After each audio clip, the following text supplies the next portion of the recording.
Hello friends, welcome back. I hope you are taking care of yourself and your family members in this outbreak of coronavirus. So in my last lecture, I discussed about the central character of the novel The Great Gatsby. Gatsby was the character we discussed yesterday. And we were about to end that lecture saying that the character of Gatsby symbolizes the disappointment or disillusionment of the American dream. So that is the important character that we discussed yesterday. So today we will be going on with the other remaining characters in the novel, and if possible, today we will also look at the themes and sub-themes that are seen in this particular novel. So the next important character is Nick Carraway. Nick Carraway is the narrator, the main part of the novel. He is the narrator of the novel. Throughout the novel, we see that he is the only narrator who keeps telling us the story of Gatsby. And for the most part of the novel, he seems to be like a character who is not involved much in the action, but is a observer of other people's actions and behaviors. He is like an interpreter for the readers. The way he observes he observes Gatsby, the way he observes Jordan, the way he observes the relationship between Tom and Daisy, the way he observes the relation between Daisy and Gatsby. So we look at this character as a commentator rather than an active character in this particular novel. No doubt he is an active character, he is one of the most important characters, but still we see that his role is that of a commentator. He keeps on telling us, narrating the story. So how is this character? He is also like Gatsby, he is young. Nevertheless, he is not as rich as Gatsby. In fact, he has traveled far from midwestern part of America to this Long Island in order to make some fortune. So he is into bond business, and he has come there to find a new life for himself in this city of New York, in this Long Island, an area where all the rich and aristocratic people are living. And he happens to be a neighbor to Gatsby, and he is at the receiving end of the stories that are told about the character of Gatsby.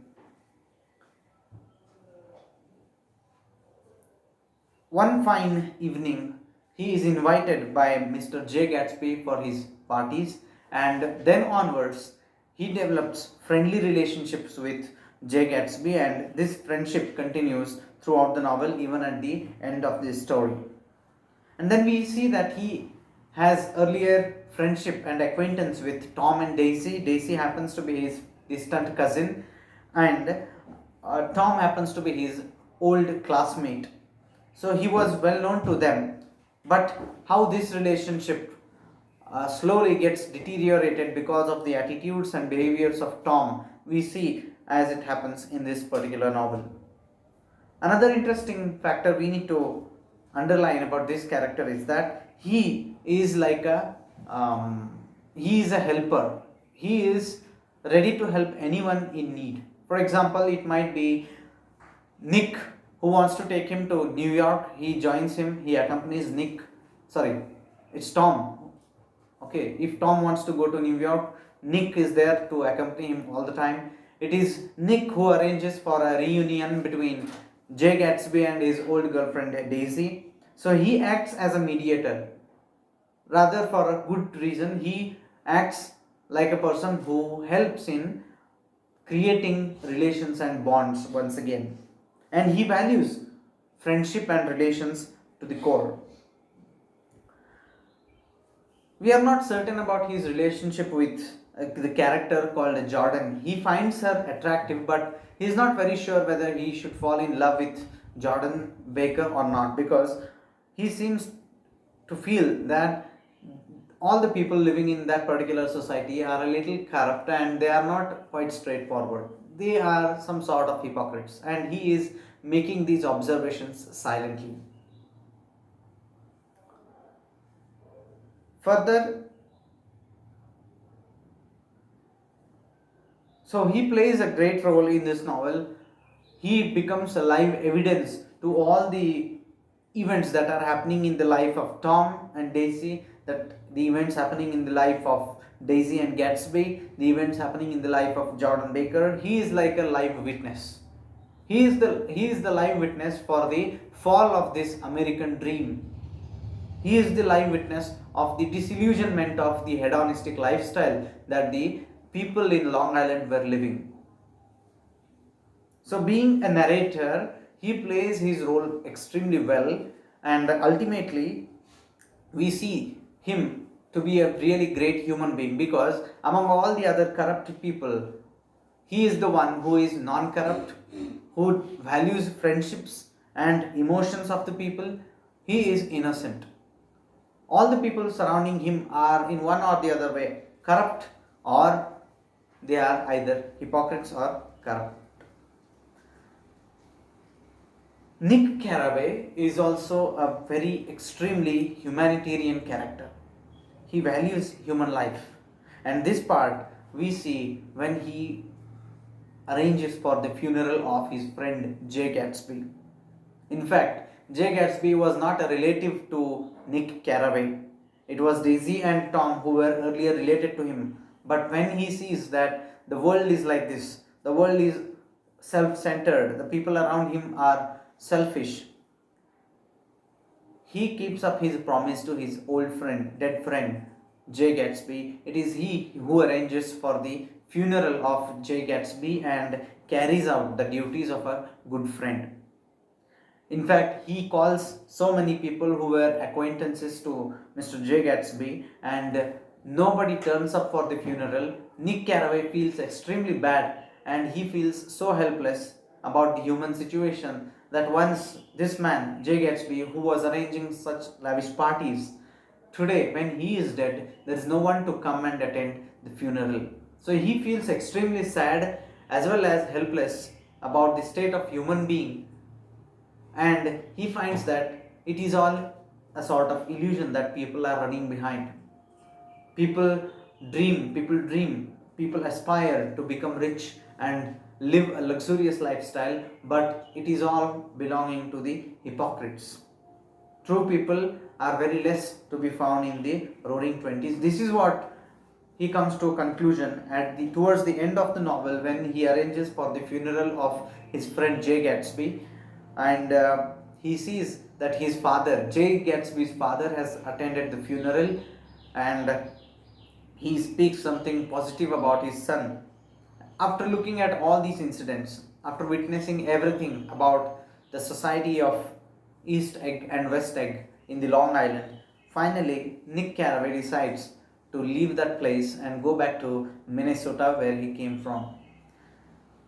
So the return of Nick Carraway is extremely symbolic. It is symbolic of the people who realized at an early stage, who realized that simply pursuing this American dream in a materialistic way is waste of time, waste of life.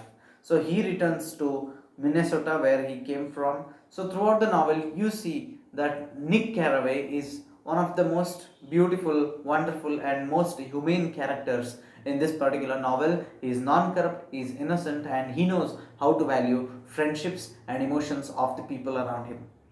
Although we have to acknowledge his greatness, Nick Carraway, although he is not the hero of the novel, he is extremely great because he has listened to various versions of stories related to this man Jay Gatsby. But when Jay Gatsby is with him, Nick Carraway is being extremely friendly without a single doubt about this man. He carries out his duties towards the friendship that he has established with Jay Gatsby. So this is how you see that this is a sort of ideal character portrayed by Fitzgerald in this particular novel. And then the next characters that we have are Daisy Buchanan and Tom Buchanan, and the last one will be Jordan Baker. Of course, there are few more characters, but we will be discussing these important characters first. So coming to the character of Daisy Buchanan, she has several roles to play in this novel. First, she plays the role of a friendly cousin to Nick Carraway. She plays the role of a dutiful wife to Tom Buchanan, as well as she tries to play. Remember the word, I'm not using the word she is playing, but she is trying to play the role of lover to her ex-boyfriend, Jay Gatsby. So we see this particular character in multiple angles. Daisy is a young, beautiful woman. She is the symbol of richness, aristocracy, and sophistication that the American society demanded in those roaring 20s. So she is like a symbol of richness. She was pursued by many men, and achieving this lady or having this lady in life was the dream of any rich man in that part of in those times of America. So she is symbolized as such kind of a woman. So coming to the characters of this particular lady character, Daisy, who seems to be like the female protagonist of the novel, one important thing we need to remember is she is extremely money minded. She values only money and not the relations. For example, when she was earlier in relationship with Jay Gatsby, she rejected his proposal for marriage because he was not belonging to her sophisticated and aristocratic class. And then she marries Tom Buchanan only for his richness, even though she knows that she does not love him at all. So the life of Daisy is motivated by only one pursuit, that is of material pleasures. She wants richness. She wants luxury. And when she goes to the mansion of Jay Gatsby on his invitation, she feels excited and amazed at the lavishness of his wealth. So she is impressed by only one thing, that is money. And in fact, poor fellow Jay Gatsby pursues for her madly, and it is only in her pursuit he becomes a rich man, although because of corruption. And Daisy is shown to be a materialistic woman and is confused. She is confused when, see, earlier she is in relationship with Tom Buchanan because she is his wife, and then when she meets Jay Gatsby, out of a sudden, coincidence, or rather out of a sudden meeting, she starts feeling again the same kind of love towards Jay Gatsby. So she is confused with whom should she go. But ultimately it is money which wins. Of course, now Jay Gatsby is rich, but when Tom Buchanan says that Jay Gatsby has earned money with a lot of wrong ways, through a lot of wrong ways like organized crime and bootlegging, Daisy wants to be safe and secure, so she conspires with Tom and she remains with Tom. So here we see that she wants security. She is a self-centered woman. She does not care for the feelings of Jay Gatsby, and even in fact, she does not care for her own feelings towards Jay Gatsby. She knows she loves Jay, but she remains with Tom because of his wealth and richness. Further, we see that this character, just like the other characters that are commonly seen in this particular novel, even Daisy is a corrupt woman. In what way I call her corrupt? The episode of the accident reminds us and confirms us once again that Daisy is a corrupt woman. It was Daisy who was driving the car when the car hit Myrtle and killed her. But now she wants to be safe, so she makes Gatsby the target. She knows that it was Gatsby's car, so when Tom tries to conspire with her, she agrees, and it is only for the sake of her own security, that she escapes from the place when the murder of Jay Gatsby takes place. So here we see that she is extremely corrupt and fickle-minded. She is not stable kind of a woman.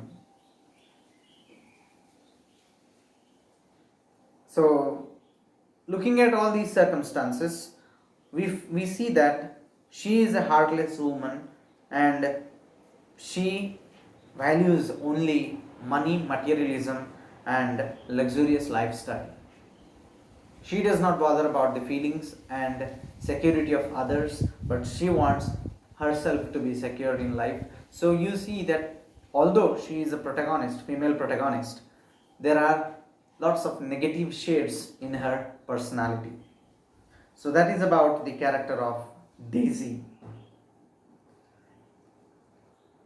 This character also symbolizes the very proverb, all that glitters is not gold. Because to look at the outset, this woman, Daisy, looks extremely sophisticated and she is extremely beautiful in her looks. But inside her mind, she has no feelings or emotions of sympathy, of love. All her life, all her feelings are driven only by the desire for money and wealth. So here you see this is the negative shade that is seen in the character of Daisy Buchanan, and in fact indirectly she becomes the reason for the doom of the hero of the novel, Jay Gatsby. If we just think about the plot, if she had accepted her mistake that it was she who was driving, maybe she could have saved Jay Gatsby's life. But she puts Jay Gatsby in a doom and escapes from the place, conspiring with her own husband. And that is how you see that this character is extremely negative in her shade, in her personality. And then we have another important character, that is Tom Buchanan. Of course, he is the symbol of brute. And in fact, it is his own wife who agrees that he is like a brute, he is like an animal, he is extremely rough kind of a man, an old person, old in age, and he seems to be tyrannical. He does not want, and he is also a hypocrite. Why I call him a hypocrite? You see, he has an extramarital affair with Myrtle Wilson and he does not tell about it to his wife. And on the other hand, when he comes to know about his wife's affair or the feelings for Jay Gatsby, he cannot tolerate it. So we see that he is a complete hypocrite. He is extremely arrogant in his behavior. Whenever he talks to Nick Carraway, whenever he talks to Jordan Baker, he talks to Daisy, he is extremely rough in his speech. He is not a soft-spoken person, and he argues extremely harsh with people around him. So we see lots of negative shades in this particular character of Tom. Tom is a wealthy man and he has created a self-image, a great self-image of himself in the society by becoming a rich aristocratic man, and at the same time he wants to spoil the image of the other rich person, Jay Gatsby. In this novel, he makes lots of investigations about the wealth, about the ways in which Jay Gatsby amassed so much wealth, and thereby he is trying to bring down the image of Jay Gatsby in the mind of Daisy Buchanan. So it's a kind of a war strategy that he is using against some person to victimize others. And on the other occasion, we also find that Tom is extremely an opportunist. He is opportunist because he is just waiting for opportunities to take revenge on anyone who comes in his way. For example, it may be George Wilson, who was some sort of a man, I mean, who was the husband of his girlfriend, so he wanted to avoid this man, and in fact, he uses this man for a murder. And on the other occasion, you see that he is an opportunist because he wanted to take revenge on the uh, on Jay Gatsby. So at the end of the novel, we see that this man tries to spoil the image of Jay Gatsby in front of his wife, and in fact, when he knows that his wife was driving the car and it is his wife who made the accident, but he takes the opportunity to punish Jay Gatsby for having interfered in his marriage life and accuses him of murdering his girlfriend Myrtle Wilson. Thereby, his revenge is completed. He has taken revenge for two causes. One, he felt Jay Gatsby as an enemy, as a threat to his marriage. Second reason, he took Jay Gatsby's life, or he rather became a reason for Jay Gatsby's murder to achieve uh, to take revenge for Myrtle Wilson's death. Myrtle Wilson was his girlfriend who died in that bloody accident, and to take revenge for even that, Tom Buchanan uses George Wilson and thereby proves himself to be an opportunist. He is already waiting for taking revenge against Jay Gatsby. So this is another brutish character in this novel. So here is the antagonist. Antagonist, we know it is the villainous character. So definitely it is Tom Buchanan who is the villain of this story, who happens to be a rough, dangerous and opportunist man. He has his own image in the society as a rich man, and he doesn't tolerate others becoming rich or becoming more powerful than him. So that is about the character of Tom Buchanan. The next character and the themes we will be discussing in my next lecture. Thank you so much.